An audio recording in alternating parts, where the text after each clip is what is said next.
Every breath Alara took was a symphony, or sometimes a cacophony.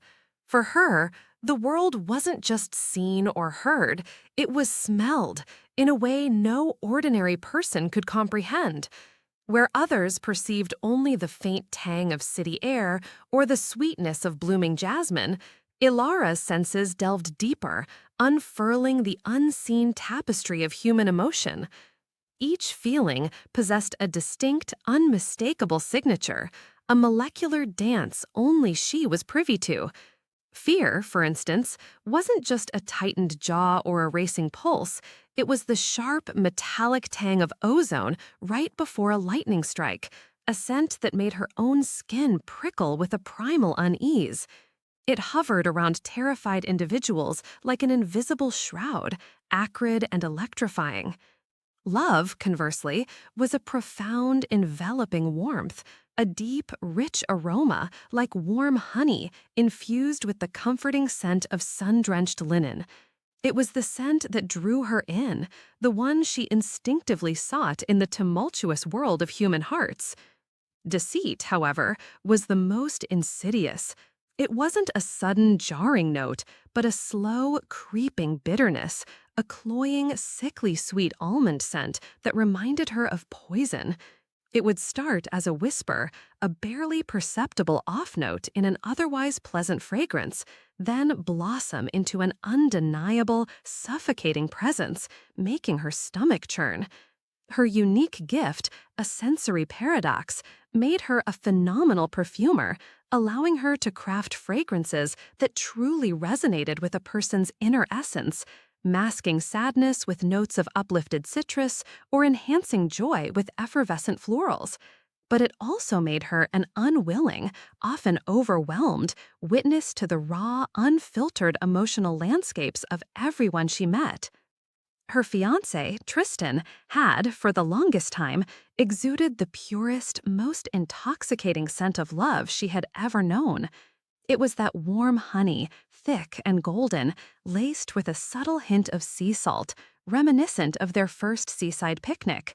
When he was near, the air around them shimmered with it, a tangible aura of devotion that filled her with a profound sense of security and belonging. She trusted it implicitly, for how could a sense so profoundly true, so deeply rooted in the very core of a being, lie? Her sister, Lysandra, was a different story. Lysandra's emotional scent was a curious blend, often masked by an overlay of carefully chosen perfumes, a telltale sign of her meticulous nature. Beneath the surface, Ilara often caught faint whiffs of something sharp and green, like unripe fruit, mixed with a fleeting sweetness that was almost too saccharine, hinting at a constant undercurrent of envy and a desire for admiration. Ilara loved her, of course, but their bond was always shadowed by this subtle dissonance, a constant awareness of Lysandra's hidden complexities. The day everything shattered began with the scent of lilies.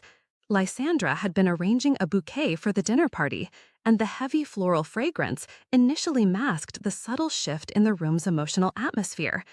Ilara was discussing wedding plans with Tristan, feeling the familiar warmth of his love scent, a comforting embrace that had become the very air she breathed.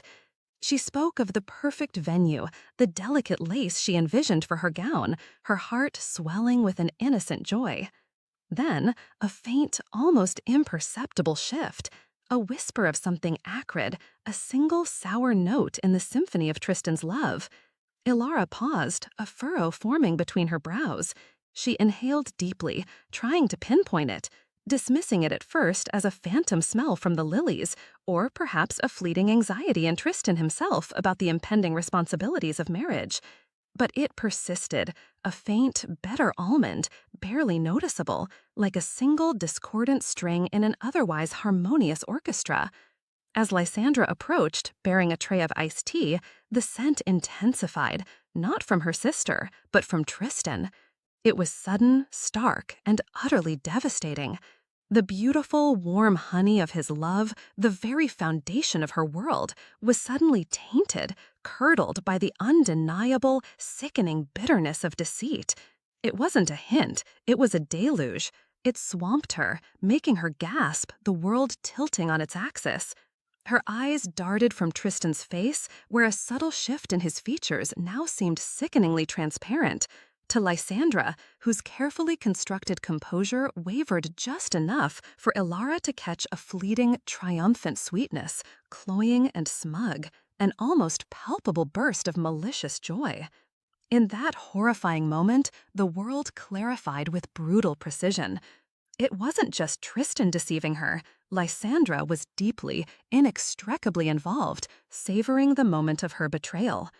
The words were spoken then, clinical and hollow, by Tristan, delivered with a strange mix of regret and perverse relief. He was breaking off their engagement. He was, in fact, marrying Lysandra. The honey scent of his love for Ilara vanished, replaced by a nauseating cocktail of guilt, a sharp tang of fear, and a bitter undercurrent of self-justification that made her physically recoil. Lysandra, meanwhile, practically radiated a smug, saccharine delight, barely contained by her feigned sympathy. The following days were a blur of numbed shock and a pervasive, aching emptiness. The scent of her own grief was a heavy, damp earth smell, like a fresh grave, mingling with the sharp, almost painful scent of betrayal, a persistent, bitter almond that clung to her like a shroud. Her ability, usually a source of insight, became a torment. Every person she encountered carrying a scent that was either indifferent, pitying, or, in Lysandra's case, a barely concealed triumph. The family, in their grand and ancient ways, quickly moved to mitigate the scandal. The notion of a broken engagement, particularly one involving such a prominent family, was unthinkable. A solution was swiftly presented, devoid of sentiment, purely pragmatic. Ilara would still marry into the family, but not Tristan. She would marry his older brother, Alaric. Alaric, the name itself felt like a stone in her mouth. She knew little of him, only that he was older, reclusive, and carried an aura of quiet authority. He rarely attended family gatherings, preferring the solitude of the family's distant country estate, dealing with the more arcane aspects of their extensive business. When she had encountered him in the past, his presence had been formidable, his scent a peculiar, unchanging blend that had always baffled her. Now, as he stood before her, a towering figure of quiet strength, the scent was no less enigmatic. It was like storm-laden air, charged and vast, yet utterly unreadable. Beneath that, a deep, resonant note of cedarwood, ancient and unyielding, like the heart of an old forest. There was no joy, no sorrow, no anger, no fear, nothing she could latch onto, nothing that spoke of human emotion in the way she understood it. It was a blank canvas, a void in her sensory world. She looked into his eyes, dark and unyielding, searching for a flicker, a hint of something. But there was only a profound stillness, a depth that seemed to swallow light. Her heart sank further. He wasn't just quiet, he was emotionally dead, a fact Lysandra reveled in, her saccharine glee amplified by her sister's perceived misfortune. At least Tristan feels, Lysandra would often mock, her voice dripping with false sympathy. Alaric, he's a stone. At least you won't have to worry about him cheating, darling. He's too busy being empty. The wedding was a muted affair, starkly different from the joyful celebration Ilara had once envisioned. There were no grand declarations, no shared glances of affection. Alaric's scent remained a constant, impenetrable wall of storm-laden air and cedarwood, unwavering, unyielding. Even as he took her hand, his touch firm and steady, she felt nothing but the vast, quiet expanse of his unreadable aura.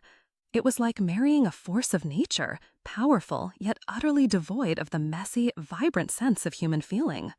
Her sensory suite, the sprawling, ancient manor nestled deep within a dense forest, only amplified the feeling of isolation. The air here was heavy with the scent of old parchment, damp stone, and the perpetual, unchanging aroma of Alaric's presence. She walked through silent corridors, her own scent of lingering grief and quiet desperation, a stark contrast to the vast, emotionless landscape around him. She was a perfumer, a connoisseur of the soul's deepest expressions, and she felt like she was trapped in a vacuum. Days bled into weeks, a quiet, almost monastic existence. Alaric spent most of his time in his study, surrounded by heavy tomes and ancient maps, his scent as constant as the ticking of the grandfather clock in the hall. Alara tried, in her own subtle way, to provoke a reaction, a flicker of emotion. She would hum a melancholic tune while arranging flowers, hoping to evoke a touch of sorrow. She would share small anecdotes about her day, seeking a hint of amusement or interest. But nothing. The storm-laden air and cedarwood held firm, an unbreakable shield. Lysandra, meanwhile, would visit frequently, always with a meticulously arranged bouquet of white lilies, a cruel reminder of the day everything changed. Her scent, a sickeningly sweet blend of triumph and feigned pity, would fill the drawing room, a constant jab at Alara's perceived misery. "How are you, darling?" she'd coo, her eyes gleaming with satisfaction. "And Alaric? Still charmingly stoic, I imagine. Don't worry, you'll get used to it. Eventually, you might even learn to quiet." Each word was a subtle poison, designed to reinforce Alara's despair and Alaric's perceived emotional void. Alara found herself spending hours in her makeshift perfumery within the manor, attempting to blend scents that could possibly cut through Alaric's impenetrable aura. She mixed bright, sharp citruses, hoping for a spark of irritation. She tried soft, comforting lavenders, in search of a sigh of peace. She even experimented with more aggressive, musky notes to see if she could stir a flicker of anger or passion. But every blend failed. His scent remained steadfast, an unyielding monument of emotional silence, frustrating her beyond measure. Yet, despite her initial conviction, small inconsistencies began to emerge. Tiny, almost imperceptible cracks in the facade of his emotionless existence. One evening, a sudden storm raged, rattling the old windows. Alara, startled by a particularly loud clap of thunder, flinched. Alaric, who had been reading across the room, looked up immediately. For a fleeting second, before his scent solidified back into its usual unreadable complex, she caught a fleeting, sharp tang, like metal heated to an extreme degree. It was gone before she could properly identify it, but it wasn't the ozone of fear, nor the bitterness of deceit. It was something else, something intense and quickly suppressed. Another time, she was descending the grand staircase, and her foot slipped on a loose rug.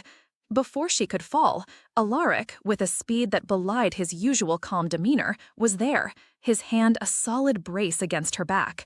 His scent, in that instant of contact, seemed to churn, a rapid vortex within the storm-laden air, yet it never broke through to reveal a discernible emotion.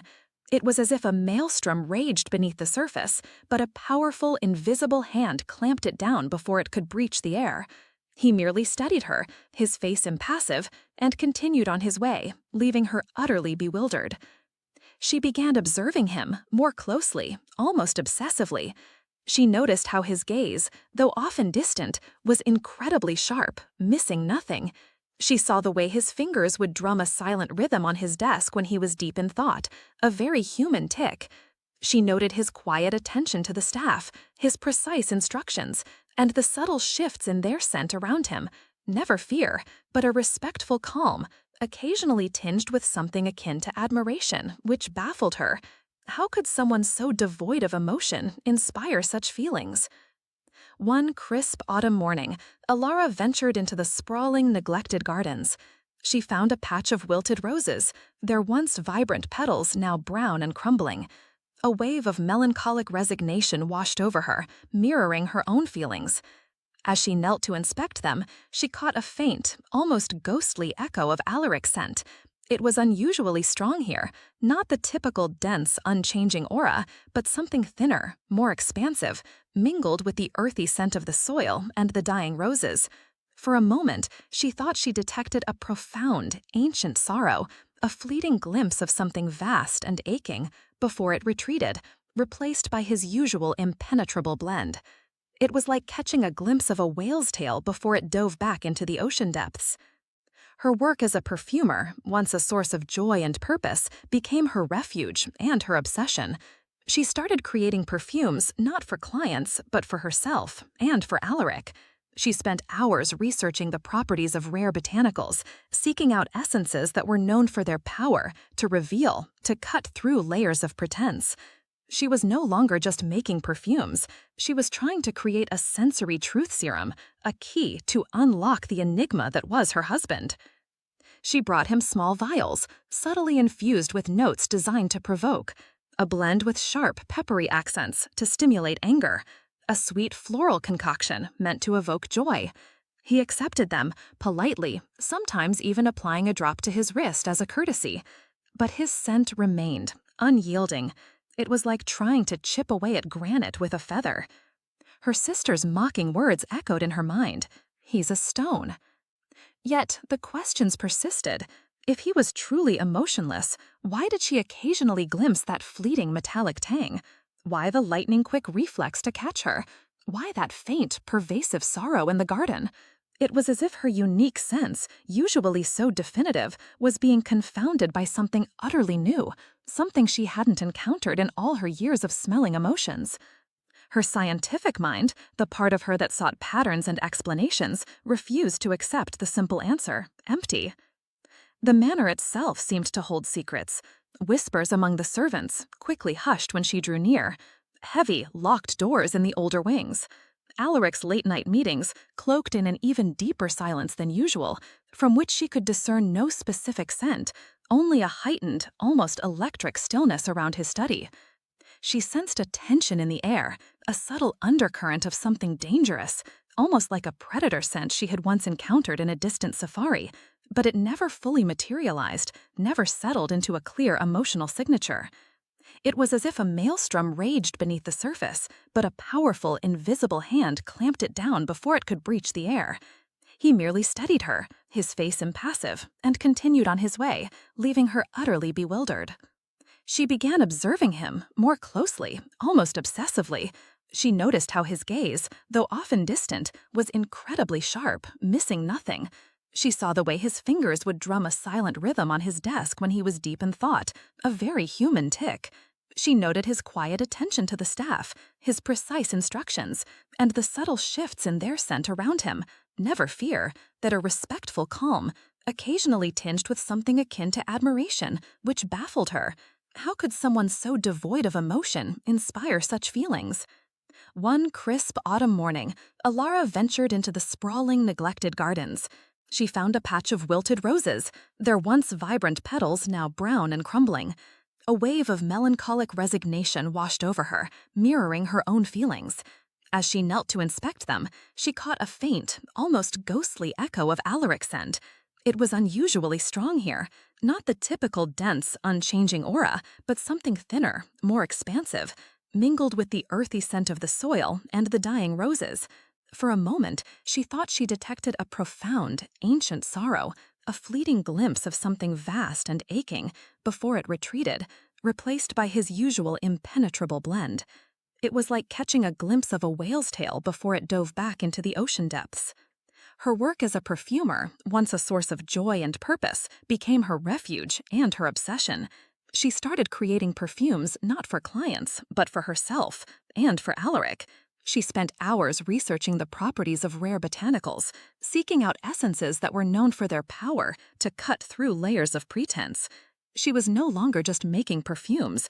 She was trying to create a sensory truth serum, a key to unlock the enigma that was her husband.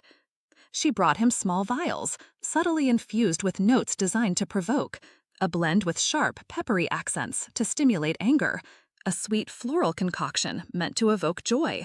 He accepted them, politely, sometimes even applying a drop to his wrist as a courtesy. But his scent remained, unyielding. It was like trying to chip away at granite with a feather. Her sister's mocking words echoed in her mind. He's a stone. Yet the questions persisted. If he was truly emotionless, why did she occasionally glimpse that fleeting metallic tang? Why the lightning-quick reflex to catch her?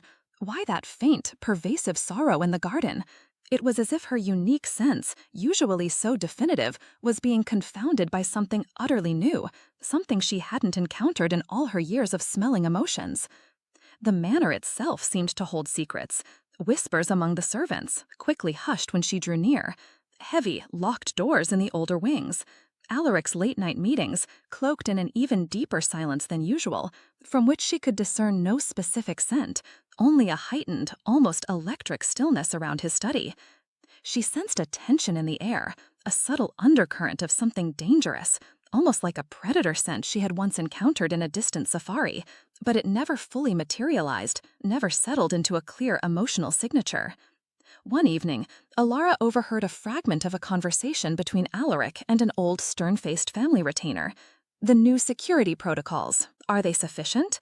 Alaric's voice was low, devoid of inflection, yet there was a tautness in the air around him, a barely perceptible sharpening of that storm-laden scent.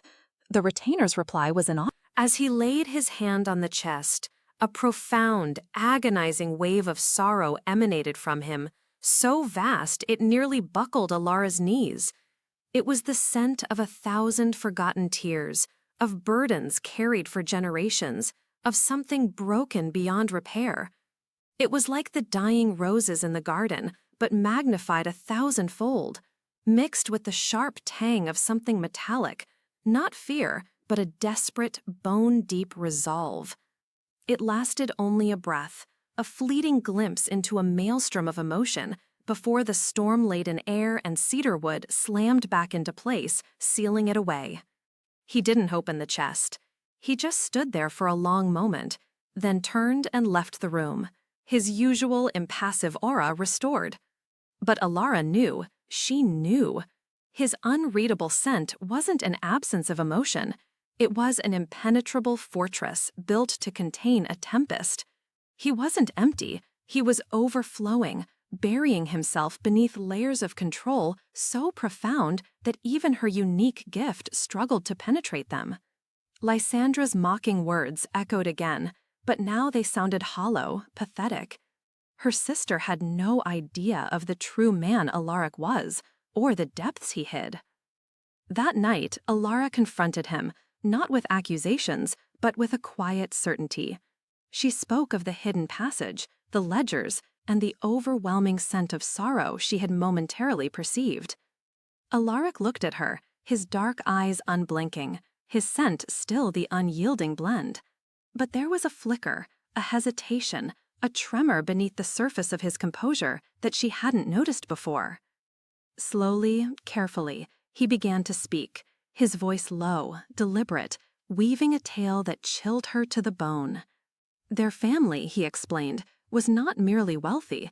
They were guardians of an ancient, potent secret, a lineage tied to a powerful, almost mystical source of energy hidden within the estate itself.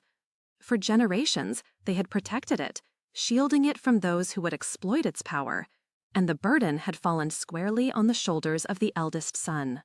He spoke of the relentless threat, the constant vigilance required to keep the secret safe. The family's power, he revealed, had attracted dangerous enemies for centuries, individuals and factions who would stop at nothing to seize control of it. Their lives were a constant strategic game, a delicate dance between protection and exposure. The metallic tang she had occasionally caught from him, it wasn't fear, but the sharp electric scent of a mind constantly alert, ready for combat, perpetually under immense pressure. His unreadable scent, he explained, was a deliberate, lifelong discipline. He had learned to master his emotions, to contain them so completely that they could not be read, could not be exploited. To show fear, sorrow, or even joy was to create a weakness, a discernible pattern that could be used against them. He had been trained from childhood to become this impenetrable guardian, to sacrifice his own emotional landscape for the sake of his family's survival and the world's safety. And their marriage? It wasn't just a convenient solution to a scandal. Tristan, Alaric revealed, was weak, easily swayed. He had planned to betray the family, to deliver their secrets to their enemies, seduced by Lysandra's ambition and his own greed. Her sister, Alara realized, with a sickening lurch, had been complicit, a pawn in a larger, far more dangerous game. The bitter almond of deceit from Lysandra was not just about stealing a fiancé, it was about conspiring to expose a dangerous secret. The arranged marriage to Alaric was Alaric's way of keeping her safe, bringing her under his protection, severing her connection to Tristan before she could be implicated or, worse, become a target. His storm-laden air was the vast protective barrier he had erected around himself, and by extension, around her. The cedarwood, deep and ancient, was the profound, unwavering resolve he carried, the core of his being dedicated to this impossible task. As the truth unfurled, Alara felt a profound shift within her. The bitter almond of betrayal from Tristan and Lysandra, though still a lingering ache, was now overshadowed by a burgeoning understanding, a deep, almost overwhelming wave of empathy for Alaric. She reached out, placing her hand over his.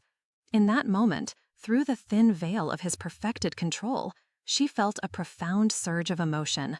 Not just the immense sorrow she had glimpsed earlier, but something else, a fierce, protective love, as powerful and vast as the storm itself. His scent, for the briefest of moments, shifted from unreadable to something she could finally grasp, something breathtakingly raw.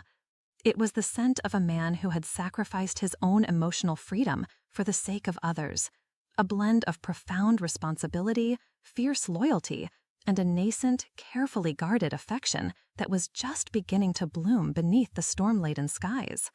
It was the most complex, yet most beautiful scent she had ever encountered. From that day forward, their marriage transformed. It was no longer a cage, but a shared fortress. Alara, the woman who smelled emotions, now understood that true strength wasn't the absence of feeling, but the mastery of it, the profound sacrifice of a life lived in emotional silence for a greater purpose. Her unique gift, once a source of pain and confusion, now offered her the deepest insight into the man she had married. She began to assist him, using her acute sense to detect the faintest hints of malicious intent from those who sought to breach their defenses. She learned to read the subtle shifts in the sense of visitors, of staff, of the very air around the estate, identifying lurking deceit or concealed avarice. Her perfumery, once a refuge from his silence, became a vital tool in their shared vigilance. And sometimes, in the quiet solitude of their nights, when the world outside was still and the weight of their secret lifted, she would catch it, a fleeting whisper of warm honey beneath the storm-laden air, a hint of tender warmth beneath the ancient cedarwood. It was a secret language, spoken only between them, a silent promise that even in a world filled with danger and hidden burdens, love could, in the quietest of ways, find a way to bloom.